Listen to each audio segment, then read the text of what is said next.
ఇక సత్యసాయి జిల్లా హిందూపురంలో పర్యటించారు ఎమ్మెల్యే నందమూరి బాలకృష్ణ. ఇందిరమ్మ కాలనీలో లబ్ధిదారులకు ఇంటి పట్టాలు, కుట్టు మిషన్లు మంత్రి అనగానితో కలిసి పంపిణీ చేశారు. రాష్ట్రంలోనే మోడల్ నియోజకవర్గంగా హిందూపురంను తీర్చిదిద్దుతామని బాలయ్య అన్నారు.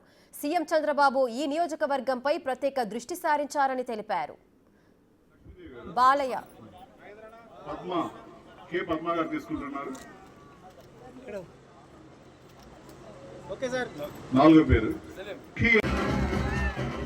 బాలయ్య పద్మభూషణ్ అవార్డు పొందడం పట్ల నియోజకవర్గ ప్రజలు హర్షం వ్యక్తం చేశారు. బాలకృష్ణ ఆయన సతీమణి వసుంధరాదేవిని గజమాలతో సత్కరించారు.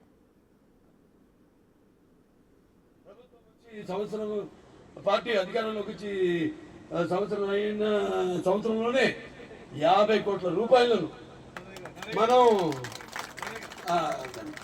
50 కోట్ల రూపాయలని మనం ప్రతి గ్రామానికి కూడా తారు రోడ్లు అయితేనేమి, సీసీ రహదారులు అయితేనేమి, ఈ డ్రైనేజీలు ఏర్పాటు చేయడం జరిగింది. ఆ తర్వాత ఈ యొక్క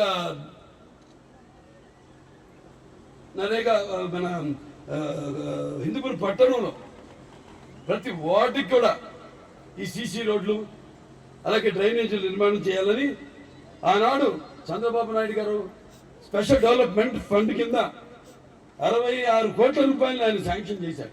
పన్ను మొదలైనవి. ఈలోపు ప్రభుత్వం మారింది, వాడు ఇచ్చారు. ఇక్కడ మొత్తం పనులన్నీ రివర్స్ టెండరింగ్ అని ఆపేశారు. ఆ పనులన్నీ మళ్ళీ వాళ్ళు చంద్రబాబు నాయుడు గారు అప్పుడే అయిపోయింటే 62 కోట్ల 50 లక్షల రూపాయలతో అయిపోయింది. ఇవాళ తడిచిపోప్పుడయ్యేది. ఇవాళ ప్రభుత్వం మీద ఆర్థిక భారం పడింది, అయినా ఆయన శాంక్షన్ చేశారు. ఇవాళ 92 కోట్ల 50 లక్షల రూపాయలు ఆయన శాంక్షన్ చేశారని అర్థం చేసుకున్నారు. అలాగే ఈ యొక్క హిందూపురం పట్టణంలో ఈ యొక్క తాగునీటి సమస్య శాశ్వత పరిష్కారం కోసం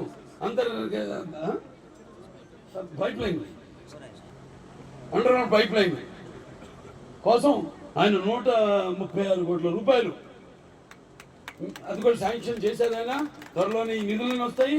ఆ పనులన్నీ కూడా ప్రారంభిస్తామని మీకు తెలియజేస్తాను.